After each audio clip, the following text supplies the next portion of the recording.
gida bane, gidan aro ne kun ji ɗan uwa. Duniya ba gida bane, gidan aro ne kun ji ƴan uwa.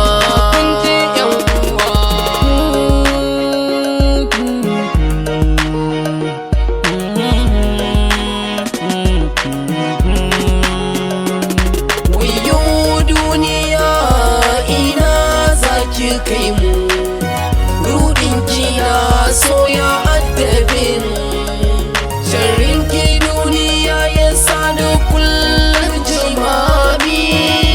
Na sake ki duniya na bi hanyar gaskiya, mansira ka dauniya ni na bar ta tun jiya.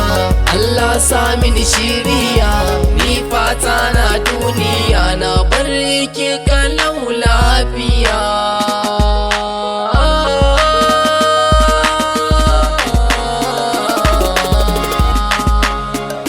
Duniya ba gida bane, gidan aro ne kun ji ɗan uwa.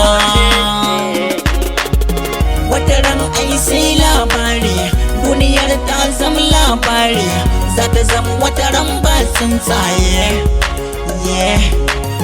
Duniyan nan ba tasiri, rabu samu gujewa sharri, sada mu da duk alkhairi, mu gujewa sharrin bokaye. Ya rabbi ka ba mu rabon mu, mu kasance ba mu da damu a abokai ko da dangin mu kasance in an gan mu ka ba mu mutunci namu, mu haɗe da abokai kyawawa. Duniya ba gida bane, gidan aro ne kun ji ƴan uwa. Hasbinallahu, sarki Allahu, mahaliccin Nuhu, ka cire na duhu. Duniya rudu ce, in ka bi ta ka zauce. Allah samu mu dace, gaskiya ita ɗai ce. Kirba ni ki saya duniya, ki cire na a ƙangi duniya.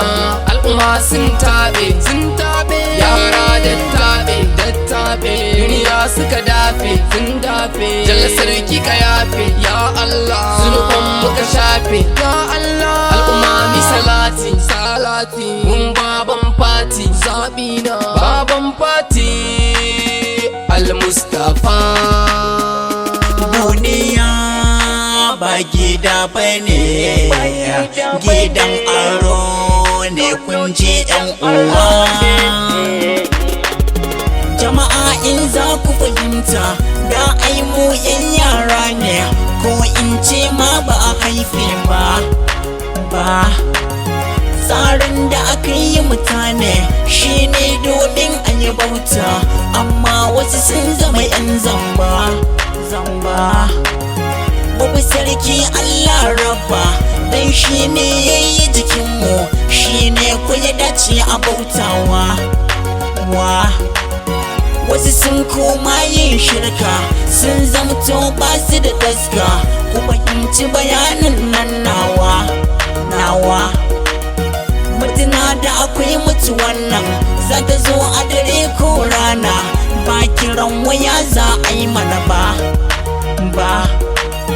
In ka zalunci mutane, ka karɓa hakkin al'umma, ranar za ka yi nadama. Ai za a samu cikin alwayo, sai a kai mu cikin kabarinmu, wannan shi ne ƙarshen zance.